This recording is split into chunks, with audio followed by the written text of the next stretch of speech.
യിരെമ്യാ പ്രവാചകന്റെ പുസ്തകം 4-ാം അധ്യായം 23-ാമത്തെ വാക്യം. ഞാൻ ഭൂമിയെ നോക്കി. ഓക്കെ, ഇപ്പോൾ ദൈവം പറയാ, ഭൂമിയുടെ അവസ്ഥ പറയാ. അതെന്താണ്?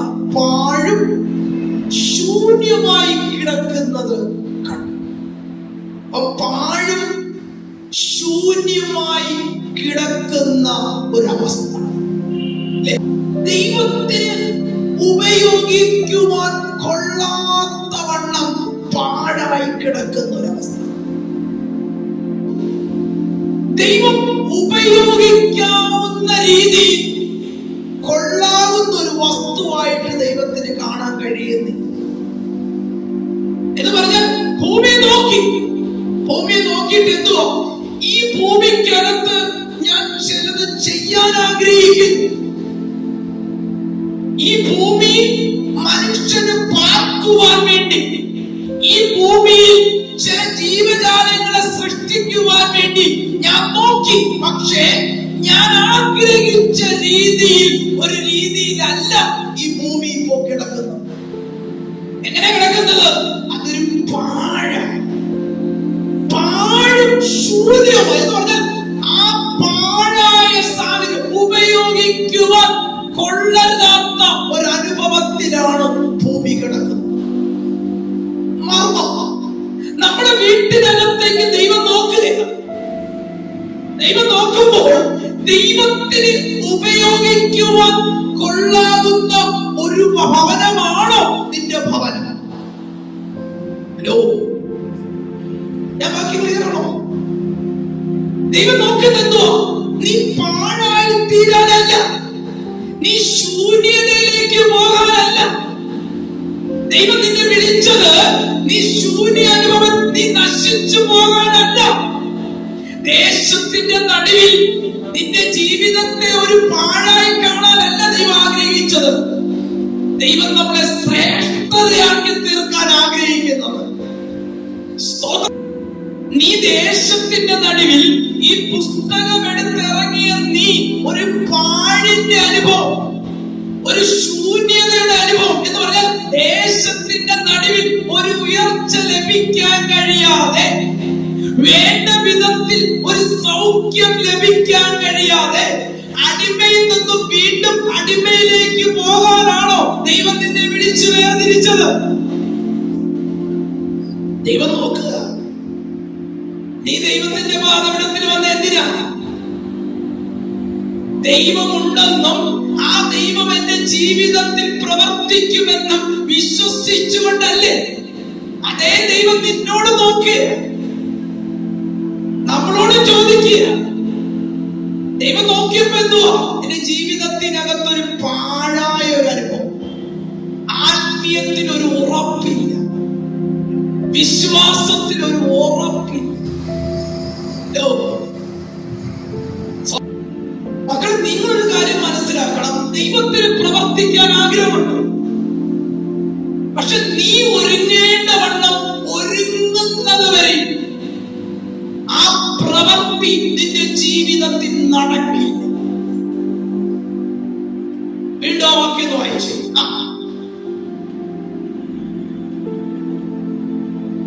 ഭൂമി പാഴും ഇരുന്നു, ഭൂമി പാഴും ശൂന്യമായി ഇരുന്നു. നിന്റെ ഇരുപ്പ് കണ്ടിട്ട് കർത്താവ് പറയാ, അതിനകത്ത് ഒരു പ്രവൃത്തി ചെയ്യാൻ എനിക്ക് കഴിയത്തില്ല. അപ്പൊ നിന്റെ വിശ്വാസത്തിന് മാറ്റം വരണം. ഈ പാഴായ സാഹചര്യത്തെ മാറ്റണമെങ്കിൽ, ഈ ശൂന്യതകൾക്ക് മാറ്റം വരണമെങ്കിൽ, നിന്റെ ജീവിതത്തിനകത്ത് ദൈവം ഇറങ്ങി വരണം. അടുത്ത വാക്യം വായിച്ചേ. ആഴത്തിൻ മീതെ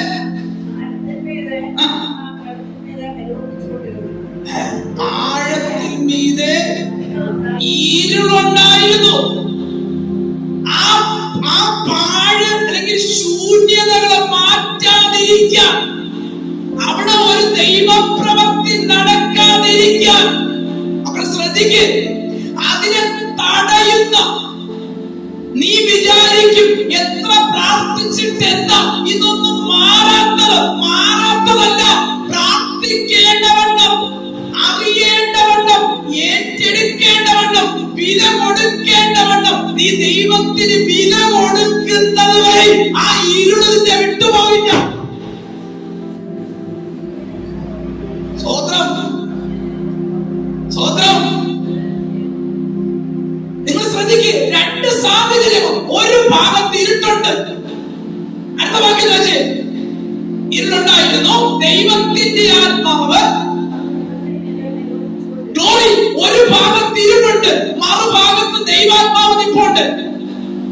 ഈ ഇരുട്ട് മാറണമെങ്കിൽ ഇതിന്റെ ജീവിതത്തിൽ ഒരു പരിവർത്തനം നടക്കണം. വീണ്ടും വാക്യം ഒന്ന് വായിച്ചു. പരിവർത്തിക്കുക. എന്താ വചനം പരിവർത്തിക്കുക? വചനം പരിവർത്തിക്കുക. ഓരോ ദിവസം കേൾക്കുന്ന വചനം പരിവർത്തിക്കുക. എന്താ പരിവർത്തനം? പണിയപ്പെടണം.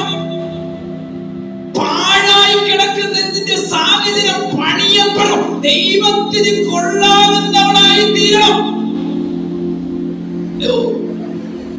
യോഹന്നാന്റെ സുവിശേഷം 5-ാം അധ്യായം 1 മുതൽ വായിച്ചു.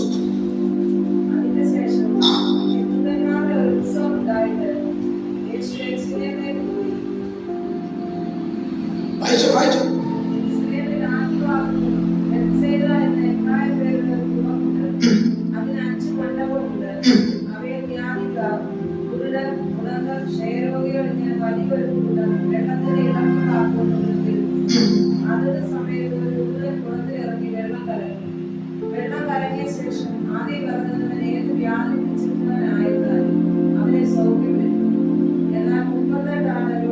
എന്നാൽ 38 ആണ്ട് ആ രോഗം പിടിച്ചു കിടന്ന മതി. അവൻ കിടക്കുന്ന എന്ത് ആര് കണ്ടു?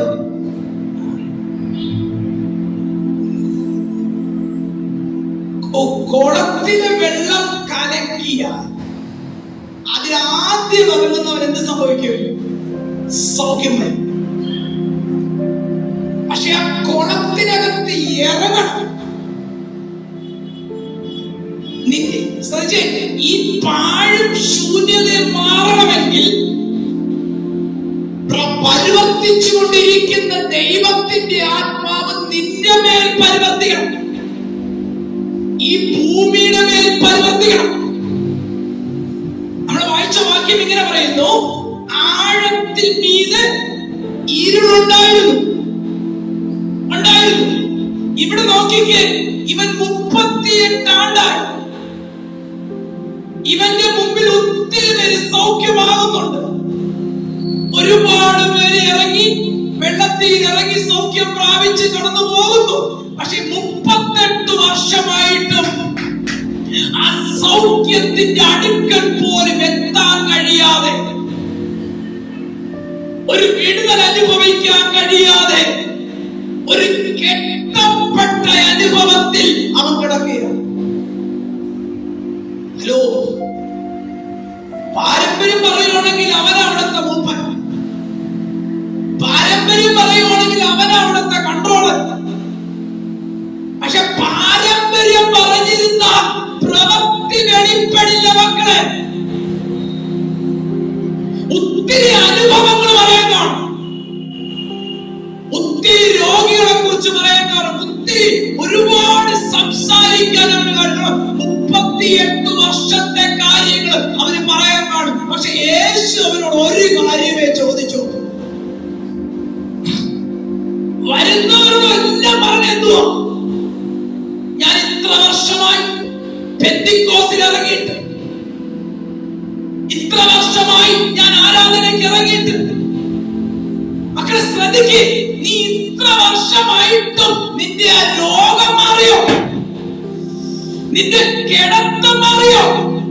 നിന്റെ ശൂന്യത മാറിയോ? ഹലോ, അതിന്റെ ഒരു മർമ്മം ഞാൻ പറയാം. എത്ര വർഷം കൂടുന്നതനുസരിച്ച് മാറുന്നതല്ല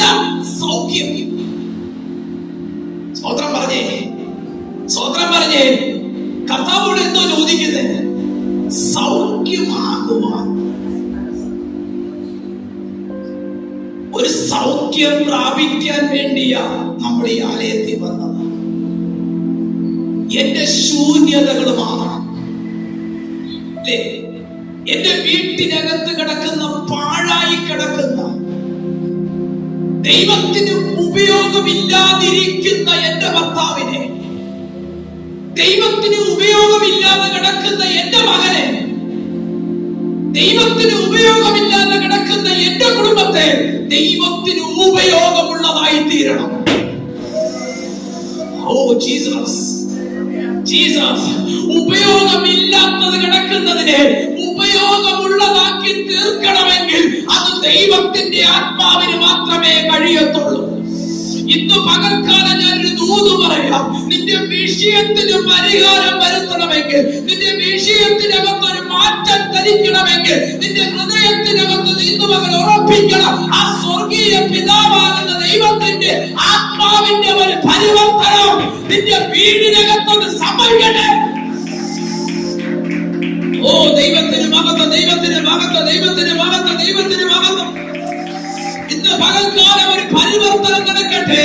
ദൈവമേ, പാഴായി തീരാനല്ല ഞാൻ നിന്റെ മുമ്പിൽ വന്നത്. ഈ ശൂന്യത അനുഭവിക്കാനല്ല നിന്റെ മുമ്പിൽ ഞാൻ വന്നത്. എനിക്ക് ഈ ശൂന്യതയൊന്ന് മാറണം. ഈ പാഴായ ഒരു ജന്മം മാറണം.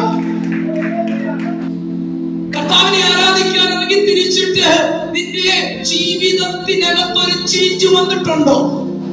നിന്റെ അകത്തെ മനുഷ്യന്റെ സ്വഭാവത്തിന് ചേഞ്ച് വന്നിട്ടുണ്ടോ? മക്കളെ, ജഡത്തെ നിനക്ക് ജയിക്കാൻ കഴിയുന്നുണ്ടോ? 38 വർഷമായി ഞാൻ പാസ്റ്ററെ, 28 വർഷമായി, 2 വർഷമായി മാറ്റം വന്നിട്ടുണ്ടോ? ഓ, എന്റെ അടുത്ത് മുടങ്ങരുതേ. ഒരു ഭാഗത്ത് ദൈവം ആഗ്രഹിക്കുന്നത് നിനക്കൊരു പരിവർത്തനം നടക്കണം. മറുഭാഗത്ത് പിശാച് ആഗ്രഹിക്കുന്നത് നിന്റെ ഈ ശൂന്യതകൾ മാറരുത്. നീ ഇങ്ങനെ തന്നെ കിടക്കണം. 38 വർഷമായിട്ടും ആ കുളത്തിലൊന്ന് ചടി ഇറങ്ങാൻ കഴിയാതെ ബന്ധിച്ചിട്ടിരിക്കുന്ന ഒരു അനുഭവത്തെ ഇവിടെ കാണാൻ കഴിയും. മക്കളെ, ക്രിസ്തു നിന്റെ ജീവിതത്തിൽ വന്ന ഉടനടി ചേഞ്ച് ആകും നിന്റെ ലൈഫ്. നീ എന്തും ഇങ്ങനെ കിടക്കാനല്ല, പ്രാർത്ഥിക്കാൻ ഇറങ്ങി തിരിച്ചിട്ട് നിന്റെ വീട്ടിനകത്ത് മാറ്റം വന്നില്ലെങ്കിൽ ഉറപ്പിരെ നിന്റെ പ്രാർത്ഥനയ്ക്ക് എവിടെയോ ഒരു മാറ്റം വന്നിട്ടില്ല. സ്തോത്രം, സ്തോത്രം, സ്തോത്രം. സ്നാനപ്പെട്ടെന്ന് പറഞ്ഞ് ശാപം മാറത്തില്ല. സ്നാനപ്പെട്ടെന്ന് പറഞ്ഞ് ദുഷ്ടൻ പോകത്തില്ല. ഹലോ, സ്നാനപ്പെട്ടെന്ന് പറഞ്ഞ് ദൈവമകളായി തീരത്തില്ല. നമ്മൾ ശ്രദ്ധിക്കണം. ദുഷ്ടൻ നിന്നെ വിട്ടുപോകണമെങ്കിൽ, ശാപം നിന്നെ വിട്ടുപോകണമെങ്കിൽ, ശാപത്തെ അഴിക്കുന്നവൻ അല്ലെങ്കിൽ ശാപത്തെ ജയിച്ചവൻ, ഒന്നുകൂടി ആഴമായി പറഞ്ഞ ദുഷ്ടനെ ജയിച്ചവൻ നിന്റെ ഉള്ളിൽ വരണം. Hello, hello, praise God. നമ്മൾ ക്രിസ്തുവിന് വേണ്ടി ജീവിക്കാൻ ആഗ്രഹിക്കരുത്. ഹലോ, നമുക്ക് എല്ലാ ക്രിസ്ത്യാനികൾക്കും പറ്റുന്ന ഒരു തെറ്റാണ് ക്രിസ്തുവിന് വേണ്ടി ഞാൻ ജീവിക്കുക. ക്രിസ്തുവിന് വേണ്ടി നീ ജീവിക്കാൻ തുടങ്ങിയാൽ നിനക്ക് ജീവിക്കാൻ കഴിയത്തില്ല. ക്രിസ്തുവിനായി നടക്കില്ല. അപ്പൊ എന്താണ് പാസ്റ്ററെ? ക്രിസ്തു നിന്നിൽ ജീവിക്കണം. നീ ക്രിസ്തുവിനായി ജീവിക്കുന്നതിന് പകരം നിന്നിലൂടെ ക്രിസ്തു ജീവിക്കണം. ഒന്നുകൂടി പറഞ്ഞാൽ, നീ മരിച്ചാൽ ക്രിസ്തു ജീവിക്കും. പൗലോസ് എന്താ പറയുന്നേ? പൗലോസ് എന്താ പറയുന്നേ? ഞാൻ മരിച്ചു. ഞാൻ മരിച്ചെന്ന് പറഞ്ഞാൽ വിഷമടിച്ച് ചത്തെന്നല്ല പറഞ്ഞത്. എന്റെ ഇഷ്ടങ്ങളെ ഞാൻ കൊന്നു. എന്നിട്ട് എന്ത് ചെയ്യാം? എന്റെ ഈ ശരീരത്തെ ഞാൻ ക്രിസ്തുവിന് കൊടുത്തു. ഹലോ, ഹലോ, നിങ്ങൾ ആ വാക്യം ഒന്ന് ശ്രദ്ധിച്ച് വായിച്ചു നോക്കിയേ. 5-ാം അധ്യായം 7-ാമത്തെ വാക്യം വായിച്ചത്. രോഗി അവനോട്, അടുത്ത വാക്യം 6-ാമത്തെ വാക്യം, അവൻ കിടക്കുന്നത് യേശു കണ്ടു. അവൻ കിടക്കുന്നത് യേശു കണ്ടു. അടുത്ത വാക്യം.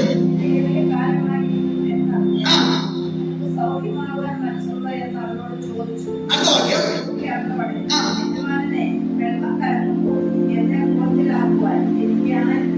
നിങ്ങൾ ശ്രദ്ധിക്കേ, എന്നെ കുളത്തിലാക്കുവാൻ എനിക്ക് ആരുമില്ല. ആക്കുവാൻ എന്ന് പറയുന്നത് എന്നെ ഒന്ന് സഹായിക്കണം. ശ്രദ്ധിക്കേ, എന്റെ അവസ്ഥ മാറണമെങ്കിൽ എന്നെ ഒന്ന് സഹായിക്കണം. സഹായിക്കുക. ആ സഹായിക്കാൻ വരുന്ന വ്യക്തിക്ക് ഞാൻ പൂർണ്ണമായി എന്നെ വിട്ടുകൊടുക്കാൻ ഞാൻ ഒരുക്കണം. ഇച്ചിരി മനസ്സിലാവത്തോടെ ശ്രദ്ധിച്ചില്ല. യേശു എന്തോ ചോദിച്ചേ? യേശു പറയുന്നു അവൻ കിടക്കുന്നത് യേശു കണ്ടു. കണ്ടു. നിന്നെ ഇന്ന് യേശു കണ്ടു. നീ കിടക്കുന്ന നിന്റെ ആ സാഹചര്യം ആര് കാണുന്നു? ശ്രദ്ധിക്കും. യേശു കാണുന്നു. യേശു കാണുന്നു. ഇങ്ങനെ കിടക്കാനല്ല, ഇങ്ങനെ കിടക്കാനല്ല യേശു നിന്റെ അടുത്ത് വന്നത്, നിന്നെ ഇതിനകത്ത് വിളിച്ചുകൊണ്ട് വന്നത്. അപ്പൊ നീ കിടക്കുന്നത് ആരും കാണുന്നില്ല എങ്കിലും എല്ലാവരും എന്തോ കാണുന്നേ? അവന്റെ ചുറ്റിലും കിടക്കുന്നവർ എന്താ നോക്കി കിടക്കുന്നേ? വെള്ളം കലങ്ങുന്നുണ്ടോ? ഹലോ, ഒന്ന് ശ്രദ്ധിച്ചേ മക്കളെ, ഒന്ന് ശ്രദ്ധിച്ചേ മക്കളെ. നിന്റെ ജീവിതത്തിനകത്തൊരു മാറ്റം വരണമെങ്കിൽ നീ തുടങ്ങണം, നീ പുറപ്പെടണം. മറ്റുള്ളവരല്ല എന്തോ നോക്കി നടക്കുന്നേ? വെള്ളം കലങ്ങുന്നുണ്ടോ? എനിക്ക് ആദ്യമേ വെള്ളത്തിലിറങ്ങണം. നോക്കി കിടക്കോ? എന്നാൽ എല്ലാരും ഇവരെ നോക്കുന്നില്ല. 38 വർഷമായി ഇവരെ ഒന്നും എനിക്ക് നടക്കാൻ കഴിയും, ഇവരെ നടക്കാൻ കഴിയത്തില്ല, എനിക്ക് ഇവരെ ഒന്ന് ഇറക്കി വെള്ളത്തിലിറക്കി ഇവരെ ഒന്ന് രക്ഷപ്പെടുത്തണം എന്ന് ആഗ്രഹിച്ച ആരോട് വരുന്നില്ല. എന്ന് പറഞ്ഞ ഒരു പുറം പോക്കിൽ തള്ളപ്പെട്ട് കിടക്കുന്ന ഒരവസ്ഥ. ഒരു മർമ്മം ഞാൻ പറയാം, നീ അങ്ങനെ കിടക്കാനല്ല ദൈവം നിന്നെ വിളിച്ചത്. ഇന്നലെ കിടന്നതുപോലെ ഇനി ആ ദേശത്ത് നിന്നെ കിടത്താൻ ദൈവം ആഗ്രഹിക്കുന്നില്ല. ഇന്നലകളിൽ നീ അനുഭവിച്ച വേദന, ഇന്നലകളിൽ നീ അനുഭവിച്ച നിന്ദ, ഇന്നലകളിൽ നീ അനുഭവിച്ച പരിഹാസം ഇനി നീ കേൾക്കാൻ ദൈവം ആഗ്രഹിക്കുന്നില്ല. കുഞ്ഞെ, സ്വോത്രം സ്വോത്രം സ്വോത്രം സ്വോത്രം സ്വോത്രം. Change life. ഞാൻ വന്നത് നിന്നെ ഒന്ന് ലൈഫ് ചേഞ്ച് ആക്കാനാ. നീ എന്റെ അടുത്ത് വന്നില്ലേ, ഞാൻ നിന്നെ കൊണ്ട് വന്നില്ലേ, നീ എന്റെ അടുത്ത് വന്നില്ലേ, എനിക്ക് നിന്നെ ഒന്ന് പണിയണം. പാഴും ശൂന്യമായി കിടക്കുന്ന നിന്റെ അവസ്ഥകൾക്കൊരു മാറ്റം വരണം.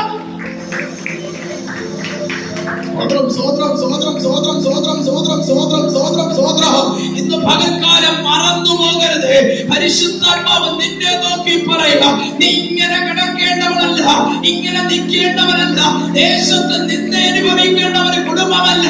എനിക്ക് നിന്നെ പണിയണം, എനിക്ക് നിന്നെ ഒന്ന് ഒരുക്കിയെടുക്കണം. എനിക്ക് വേണ്ടി എന്റെ മണവാട്ടിയായി, എന്റെ ആയുധമായി ഞാൻ വസിക്കുന്ന ഒരു ആലയമായി നിന്നെ പണിയാൻ ഞാൻ ആഗ്രഹിക്കുന്നു.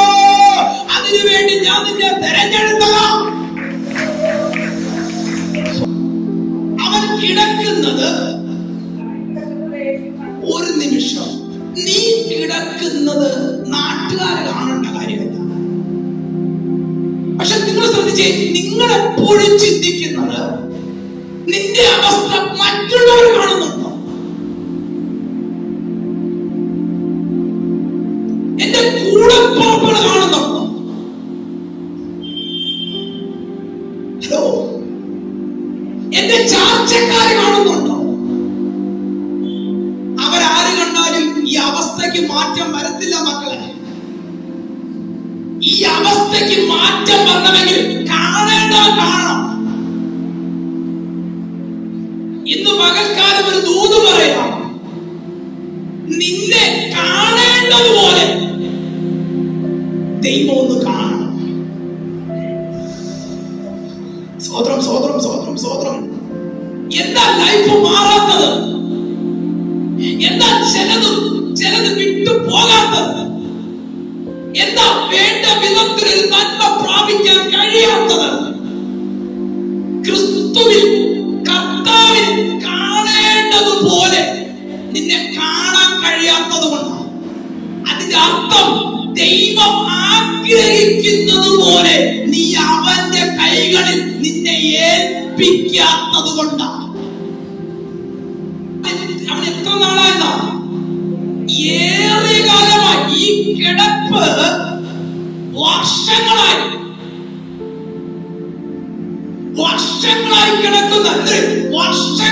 കിടക്കുന്ന വിഷയത്തിന്റെ മേൽ പരിഹാരം വരുത്തുവാൻ യേശുവിന് കഴിയും.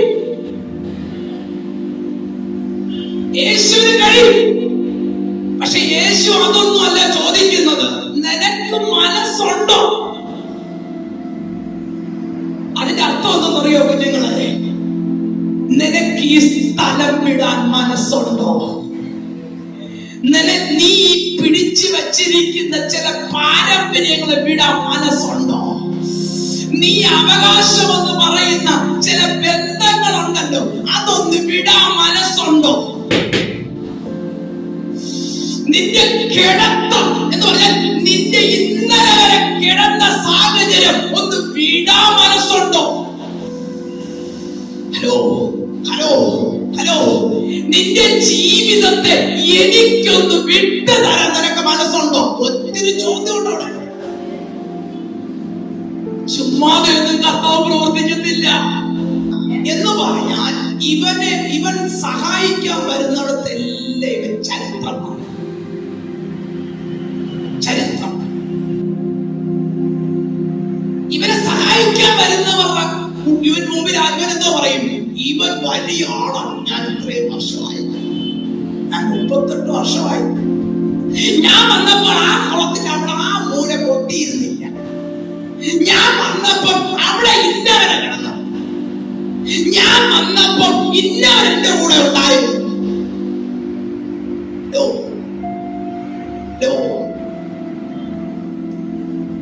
ഞാൻ ഇന്ന ആളുടെ ആൾക്കാരാ, ഞാൻ ഇന്ന കുടുംബത്തിൽ പെട്ടതാ.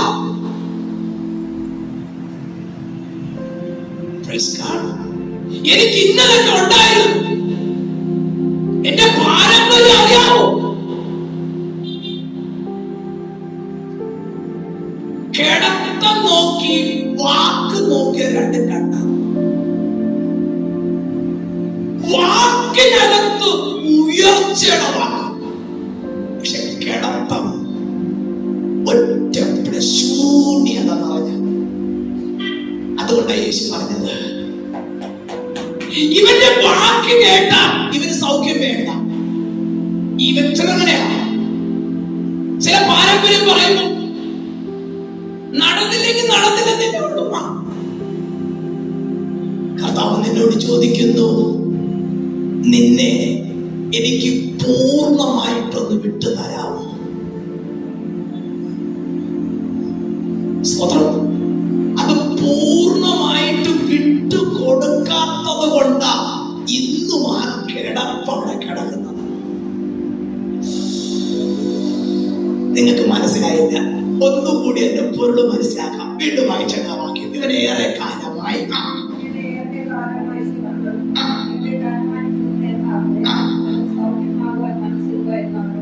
അടുത്ത വാക്യം വായിച്ചേ.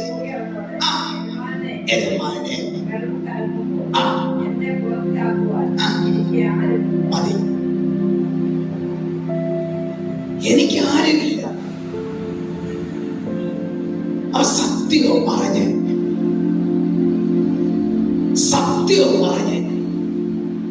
കാരണം ഈ കുളത്തിലേക്ക് എന്നെ കൊണ്ടുപോകുവാൻ എനിക്ക് ആരും ഇല്ല.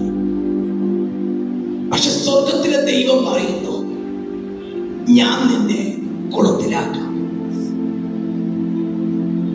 ഞാൻ നിന്നെ കുളത്തിലാക്കാം, പക്ഷെ നിന്നെ എനിക്ക് തരണം.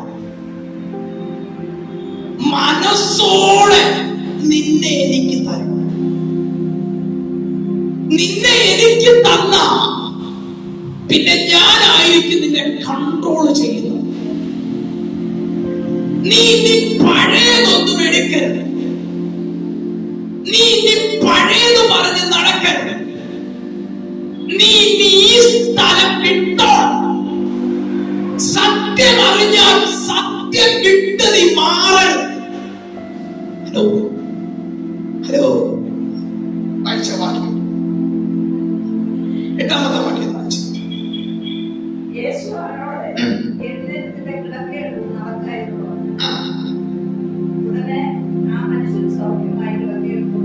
നടന്നു നടന്നു എന്ന് പറയുമ്പോ നടന്നെന്നാണോ നിന്നെന്നാണോ? കെട്ടഴിഞ്ഞവൻ പിന്നെ കിടന്നില്ല. കെട്ടഴിഞ്ഞവൻ പിന്നെ അവിടെ തിരിഞ്ഞു നിന്നില്ല. ഉപേക്ഷിക്കേണ്ടതിനെ ഉപേക്ഷിച്ചിട്ട്, വിട്ടുകളയേണ്ടത് വിട്ടുകളഞ്ഞിട്ട് അവൻ ക്രിസ്തുവിന്റെ പുറകിൽ നടക്കാൻ തുടങ്ങി. ഇന്ന് പകൽക്കാലം ഒരു ദൂത് ഞാൻ പറയാം. നീ നടക്കേണ്ടവണ്ണം നടക്കാൻ ആഗ്രഹിച്ച, ഒന്നുകൂടി ആഴമായി പറഞ്ഞാൽ ജീവിക്കേണ്ടവണ്ണം ക്രിസ്തുവിനോടൊപ്പം ജീവിക്കാൻ നീ ഒരുക്കമാണെങ്കിൽ വിടേണ്ടത് വിട്ട്, വിടേണ്ടത് വിട്ട്, ഉപേക്ഷിക്കേണ്ടത് ഉപേക്ഷിച്ച് ദൈവത്തെ മാറോട് ചേർത്ത് പിടിക്കാൻ നീ ഒരുക്കമെങ്കിൽ ഇന്നും പകൽ നിന്റെ ശൂന്യതകൾ മാറും. നിന്റെ പാഴായതും ശൂന്യമായി കിടക്കുന്ന നിന്റെ അവസ്ഥകൾക്ക് മാറ്റം വരും. നമ്മൾ ചിലത് വിടാത്തത് കൊണ്ട് സ്വർഗം മിണ്ടാതിരിക്കുന്നത്. ഇന്ന് പകൽക്കാലം ഒരു ദൂത് ഞാൻ പറയാം. പരിശുദ്ധാത്മാവ് നിന്നോട് ചോദിക്കുക, ഇതിനകത്തുനിന്നൊരു മാറ്റം വരണമോ? ഇതിനകത്തുനിന്നൊരു വിടുതൽ വേണമോ? നീ ചിലത് വിട്ടുകളയണം.